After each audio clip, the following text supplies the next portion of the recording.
ओम साई राम। श्री साई सच्चरित्र अध्याय 47 सर्प और मेंढक भाग 2 का चौथा दृश्य। कुछ समय के पश्चात एक विचित्र घटना हुई। एक दिन बहुत जोरों से झंझावात आया और अतिवृष्टि हुई। उस कृपण के घर पर बिजली गिरी और फलस्वरूप पति पत्नी दोनों की मृत्यु हो गई। दुबके ने अंतिम श्वास छोड़ दी। अगले जन्म में वो कृपण मथुरा के एक ब्राह्मण कुल में उत्पन्न हुआ और उसका नाम वीरभद्रप्पा रखा गया। उसकी धर्मपत्नी उस मंदिर के पुजारी के घर कन्या होकर उत्पन्न हुई और उसका नाम गौरी रखा गया। दुबकी पुरुष बनकर मंदिर के गौरव सेवक वंश में पैदा हुई और उसका नाम चैनपसापा रखा गया। पुजारी मेरा मित्र था और बहुधा मेरे पास आता जाता, वार्तालाप करता और मेरे साथ चिलम पिया करता था। उसकी पुत्री गौरी भी मेरी भक्त थी। वो दिनों दिन सयानी होती जा रही थी, जिससे उसका पिता भी उसके हाथ पीले करने की चिंता में रहता था। मैंने उससे कहा कि चिंता की कोई आवश्यकता नहीं, वर स्वयं हमारे घर लड़की की खोज में आ जाएगा। कुछ दिनों के पश्चात ही उसी की जाति का वीरभद्रप्पा नामक एक युवक भिक्षा मांगते मांगते उसके घर पहुंचा। मेरी सम्मति से गौरी का विवाह उसके साथ संपन्न हो गया। पहले तो वो मेरा भक्त था, किंतु अब वो कृतघ्न बन गया। इस नूतन जन्म में भी उसकी धन तृष्णा नष्ट न हुई। उसने मुझसे कोई उद्योग धंधा सुझाने को कहा, क्योंकि इस समय वो वैवाहिक जीवन व्यतीत कर रहा था। तभी एक विचित्र घटना हुई। अचानक ही प्रत्येक वस्तु के भाव ऊंचे चढ़ गए। गौरी के भाग्य से जमीन की मांग अधिक होने लगी और समस्त भूमि 1,00,000 रुपए में आभूषणों के मूल्य से 100 गुना अधिक मूल्य में बिक गई। ऐसा निर्णय हुआ कि 50,000 रुपये नगद और 2,000 रुपये प्रतिवर्ष किश्त पर चुकता कर दिए जाएंगे। सबको ये लेन देन स्वीकार था, परंतु धन में हिस्से के कारण उनमें परस्पर विवाद होने लगा।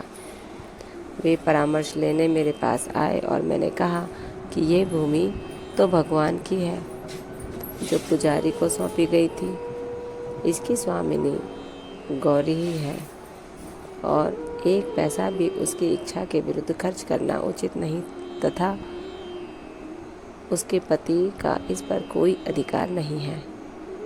मेरे निर्णय को सुनकर वीरभद्रप्पा मुझसे क्रोधित होकर कहने लगा कि तुम गौरी को फुसलाकर उसका धन हड़पना चाहते हो। इन शब्दों को सुनकर मैं भगवत नाम लेकर चुप बैठ गया। वीरभद्र ने अपनी स्त्री को पीटा भी। गौरी ने दोपहर के समय आकर मुझसे कहा कि आप उन लोगों के कहने का बुरा न मानें, मैं तो आपकी लड़की हूँ, मुझ पर कृपा दृष्टि ही रखें। वो इस प्रकार मेरी शरण में आई तो मैंने उसे वचन दे दिया कि मैं 7 समुद्र पार भी तुम्हारी रक्षा करूँगा। तब उस रात्रि को गौरी को एक दृष्टांत हुआ। महादेव ने आकर कहा कि ये सब संपत्ति तुम्हारी ही है और इसमें से किसी को कुछ ना दो। चैनपसापा की सलाह से कुछ राशि मंदिर के कार्य के लिए खर्च करो।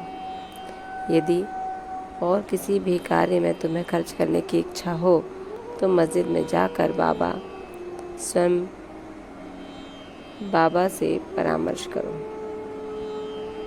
गौरी ने अपना दृष्टांत मुझे सुनाया और मैंने इस विषय में उचित सलाह भी दी।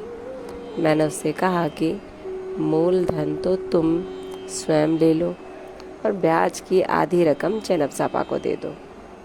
वीरभद्र का इसमें कोई संबंध नहीं है। जब मैं ये बात कह ही रहा था, वीरभद्र और चैनपसापा दोनों ही वहाँ झगड़ते हुए आए। मैंने दोनों को शांत करने का प्रयत्न किया तथा गौरी को हुआ महादेव का स्वप्न भी सुनाया।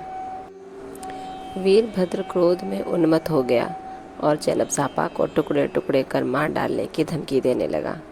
चैनपसापा बड़ा डरपोक था। वो मेरे पैर पकड़कर रक्षा की प्रार्थना करने लगा। तब मैंने शत्रु से उसका छुटकारा करा दिया। कुछ समय पश्चात ही दोनों की मृत्यु हो गई। वीरभद्र सर्प बना और चैनपसापा मेंढक। चैनपसापा की पुकार सुनकर और अपने पूर्व वचन की स्मृति करके यहाँ आया और इस तरह से उसकी रक्षा कर मैंने अपने वचन पूर्ण किए। संकट के समय भगवान दौड़कर अपने भक्त के पास आ जाते हैं। उसने मुझे यहाँ भेजकर चैनपसापा की रक्षा कराई।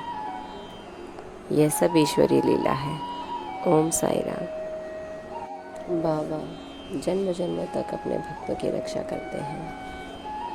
इस कथा से यही सिद्ध होता है कि बाबा अपने भक्तों की जन्म जन्मांतर तक रक्षा करते हैं और उनका साथ देते हैं। इसी के साथ ये अंश ही समाप्त होता है। कल अगला अंश शिक्षा पर अध्ययन होगा। तब तक ओम साई राम। बाबा आप सब पर कृपा रखें, आपको आशीर्वाद दें और कष्टों से दूर रखें। ओम साई राम।